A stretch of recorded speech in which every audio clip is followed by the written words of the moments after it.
Hi friends! Thanks for tuning in.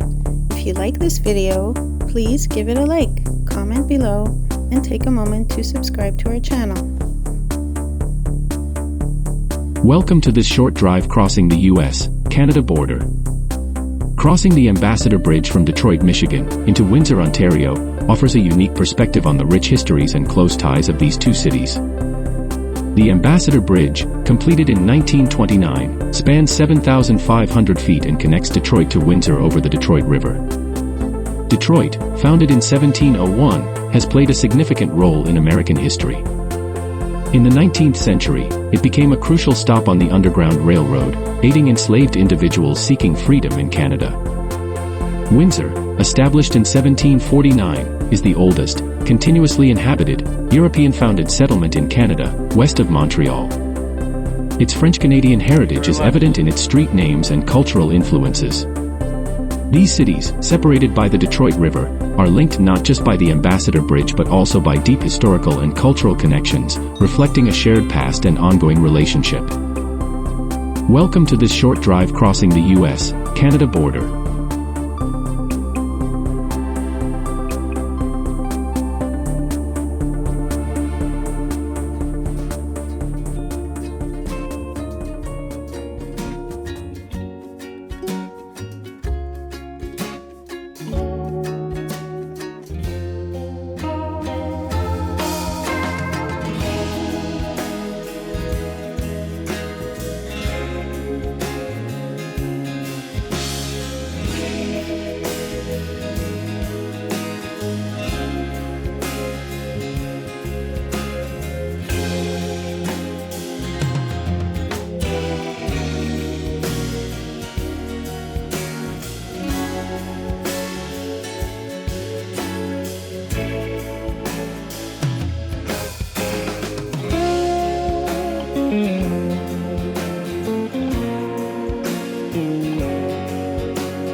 Thanks for watching!